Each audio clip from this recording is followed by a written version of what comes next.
আসসালামু আলাইকুম। এখন দেখবেন সংবাদ শিরোনাম। হাদির অবস্থা আশঙ্কাজনক। হামলায় ব্যবহৃত মোটরসাইকেল সহ 2 জনকে আটক, অভিযুক্ত ফয়সালের ব্যাংক হিসাব জব্দ। শহীদ বুদ্ধিজীবী দিবসে জাতিশ্রেষ্ঠ সন্তানদের প্রতি সর্বস্তরের মানুষের শ্রদ্ধা। নির্বাচনের মাধ্যমে নতুন বাংলাদেশ বিনির্মাণের প্রত্যয়। নির্বাচনের আগে হাদির মতো আরো অনেকের উপর হামলার শঙ্কা মির্জা ফখরুলের। মুক্তিযুদ্ধের ইতিহাস বিকৃত করে এগিয়ে যেতে পারবে না বাংলাদেশ। সুদানে হতাহত শান্তিরক্ষীদের পরিচয় জানালো আইএসপিআর। নিহতদের মধ্যে 2 জন কুড়িগ্রামের। শোকাহত পরিবারের প্রতি সেনাবাহিনীর সমবেদনা। এতক্ষণ দেখছিলেন সংবাদ শিরোনাম, এখন দেখবেন বিস্তারিত।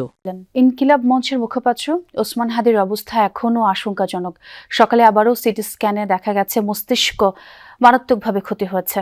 শুরুতে কিডনিতে সমস্যা হলেও পরে সেটির কার্যক্ষমতা ফিরে আসে। দুপুরে এভার কেয়ার হাসপাতালে হাদির শারীরিক অবস্থার খোঁজ নিতে যান ঢাকা মেডিকেলের নিউরোসার্জন ডাক্তার মোহাম্মদ আব্দুল আহাদ।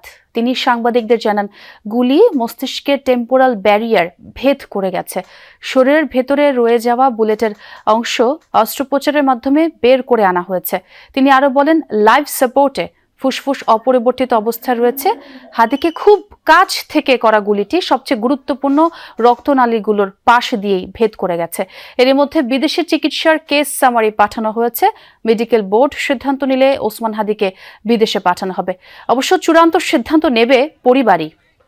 আশঙ্কাজনক যেরকম ছিল সেটা অপরিবর্তিত রয়েছে এবং তার যে ব্রেইনে ইনজুরি ছিল, আমরা ঢাকা মেডিকেল কলেজে অপারেশন করেছিলাম এবং আজকে সকালে তার রিপিট সিটি স্ক্যান হয়েছে এবং সিটি স্ক্যানে আমরা দেখেছি যে তার ব্রেইনের যে কন্ডিশনটা সেটা অপরিবর্তিত রয়েছে। যে আমি একজন সার্জন হিসেবে বলতে চাই, খুব এক্সপার্ট হ্যান্ডে এই হেডশুটটা করা হয়েছে। ব্রেইন স্টেম, যেটাতে হৃদযন্ত্র এবং শ্বাস প্রশ্বাস সেন্টার থাকে, ঠিক সেই সেন্টারের সামনে দিয়ে সার্কেল অফ উইলিস, যেখানে সবচেয়ে বেশি রক্তনালীগুলো থাকে, ওই রক্তনালীর সামনে দিয়ে একদম এফোর ওপর হয়ে গিয়েছে।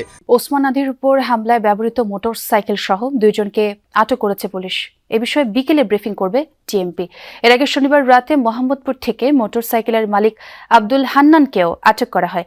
সকালে ডিএমপির মিডিয়া সেন্টারে ডিসি মিডিয়া তালিবুর রহমান জানান, মোটরসাইকেল মালিক হান্নান হত্যা চেষ্টায় জড়িত কিনা সেটা খতিয়ে দেখা হচ্ছে। ওসমান হাদিকে গুলি করা অপরাধীদের গ্রেফতারে সর্বোচ্চ চেষ্টা করা হচ্ছে। শুটারকে শনাক্ত করা হয়েছে বলে গতকালই জানানো হয়। এক প্রশ্নের জবাবে তালিবুর রহমান আরো বলেন, অপরাধীরা পালিয়ে গেছে কিনা এমন কোনো তথ্য জানা নেই। কেন তাকে হত্যা চেষ্টা করা হচ্ছে সে বিষয়গুলো উঠে আসবে তদন্তে। যথাযোগ্য মর্যাদায় পালিত হচ্ছে শহীদ বুদ্ধিজীবী দিবস। দিনের শুরুতে মিরপুর বুদ্ধিজীবী স্মৃতিসৌধে পুষ্পস্তবক অর্পণের মধ্য দিয়ে জাতিশ্রেষ্ঠ সন্তানদের প্রতি শ্রদ্ধা নিবেদন করেন রাষ্ট্রপতি মোহাম্মদ শাহাবুদ্দিন ও প্রধান উপদেষ্টা ডক্টর মোহাম্মদ ইউনূস। গুরুত্বপূর্ণ ব্যক্তিদের শ্রদ্ধা নিবেদন শেষে বুদ্ধিজীবী স্মৃতিসৌধ উন্মুক্ত করে দেয়া হয় সর্বস্তরের মানুষের জন্য। 14 ডিসেম্বর বাঙালি জাতির ইতিহাসের সবচেয়ে বেদনাবিধুর একদিন, জাতির জন্য এক মহাশূন্যতার দিন। বিজয়ের ঠিক আগ মুহূর্তেই জাতিকে মেধাশূন্য করতে 1971 সালের এই দিনে বাংলাদেশের কৃতি সন্তানদের হত্যা করে হানাদার বাহিনী ও তাদের দোসররা। দিনের শুরুতে জাতির সূর্য সন্তানদের শ্রদ্ধা জানাতে বুদ্ধিজীবী স্মৃতিসৌধে শুরু হয় রাষ্ট্রীয় আনুষ্ঠানিকতা। রাষ্ট্রীয় আয়োজনের শুরুতে সকাল 7টার কিছু পরেই মিরপুর শহীদ বুদ্ধিজীবী স্মৃতিসৌধে ফুল দিয়ে শ্রদ্ধা জানান রাষ্ট্রপতি মোহাম্মদ শাহাবুদ্দিন। পুষ্পস্তবক অর্পণ করার পর নীরবে কিছুক্ষণ দাঁড়িয়ে থাকেন তিনি। এ সময় বিউগলে অপশক্তি আবার মাথাচাড়া দিয়ে উঠেছে। 71-এর মতো ধর্মের নামে বিভক্তি সৃষ্টির ষড়যন্ত্র চলছে বলে মন্তব্য করেছেন বিএনপি মহাসচিব মির্জা ফখরুল ইসলাম আলমগীর। দুপুরে ডিপ্লোমা ইঞ্জিনিয়ার্স ইনস্টিটিউটে বুদ্ধিজীবী দিবস উপলক্ষে মুক্তিযোদ্ধা দলের আলোচনা সভায় কথা জানান তিনি। আর বলেন, গণতন্ত্রের আকাঙ্ক্ষা বাস্তবায়নের পথে এখনো চক্রান্ত চলছে। জনগণের ঐক্য দিয়ে নির্বাচনের মধ্য দিয়ে গণতান্ত্রিক বাংলাদেশ নির্মাণ করতে হবে বলে জানান তিনি। বলেন, আসন্ন নির্বাচন হলো উদারপন্থী ও স্বাধীনতা বিরোধী শক্তির মধ্যে নির্বাচন। যারা দেশের জন্মকে, স্বাধীনতাকে অস্বীকার করে তাদের বিশ্বাস করার কোনো কারণ নেই। ধানের শীষকে বেছে নিয়ে দেশের মানুষ সঠিক সিদ্ধান্ত নেবে বলে আশা করেন মির্জা ফখরুল। লড়াই করেছি, যুদ্ধ করেছি, এই দেশে একটা স্বাধীন ভূখণ্ড এনে দেওয়া হয়েছে, যার ফলে আমরা এখানে বেঁচে আছি, টিকে আছি এই ভূখণ্ডে। সেটার দিকে থাকবো নাকি আমরা যারা সেটাকে নস্যাৎ করতে চেয়েছিল তাদের দিকে থাকবো? বন্ধুরা, আজকে এই প্রশ্নগুলো আসছে এই জন্যে যে এই শক্তিটি আবার মাথা চাড়া দিয়ে উঠেছে। এই শক্তি আজকে আবার মানুষকে বিভ্রান্ত করছে সেই ধর্মের নামেই। 1971 সালেও কিন্তু সেই ধর্মের নামেই বিভ্রান্ত করতে চেয়েছিল। রাও ফরমান আলীর ডায়েরিতে নাম ছিল 3,500। এতে অন্তর্ভুক্ত ছিল শিক্ষক, চিকিৎসক, সাহিত্যিক, সাংবাদিক তথা বুদ্ধিবৃত্তিক নেতৃত্ব। কারো নামের পাশে ছিল ঠিকানাও। তালিকাভুক্তদের অনেককেই তুলে নেওয়া হয় বাসা থেকে। বিজয়ের একদিন পর রায়ের বাজারে মেলে তাদের মরদেহ। 71 ডিসেম্বরে বুদ্ধিজীবী হত্যার পরিকল্পনার নেপথ্যের কথা জানাচ্ছেন আমার সহকর্মী শাকিল হাসান। বিজয়ের কয়েকদিন পর গভর্নর হাউস থেকে উদ্ধার করা হয় বেশ কিছু নথি। সেখানেই পাওয়া যায় গভর্নরের উপদেষ্টা রাও ফরমান আলীর ডায়েরি। ডায়েরিতে নাম ছিল 3,500 বুদ্ধিজীবীর। বেশিরভাগ নামের পাশে ঠিকানা, কয়েকটির পাশে দেয়া ছিল ক্রস চিহ্ন। আফ্রিকার দেশ সুদানের আবেই এলাকায় সন্ত্রাসী হামলায় বাংলাদেশ সেনাবাহিনীর 6 জন শান্তিরক্ষী শহীদ ও আহত 8 জনের পরিচয় জানিয়েছে আন্তঃবাহিনী জনসংযোগ পরিদপ্তর ISPR। ওই হামলায় শহীদ হয়েছেন কর্পোরাল মাসুদ রানা, সৈনিক মইনুল ইসলাম, সৈনিক শামীম রেজা, সৈনিক শান্ত মণ্ডল, মেস ওয়েটার জাহাঙ্গীর আলম ও লন্ড্রি কর্মচারী সবুজ মিয়া।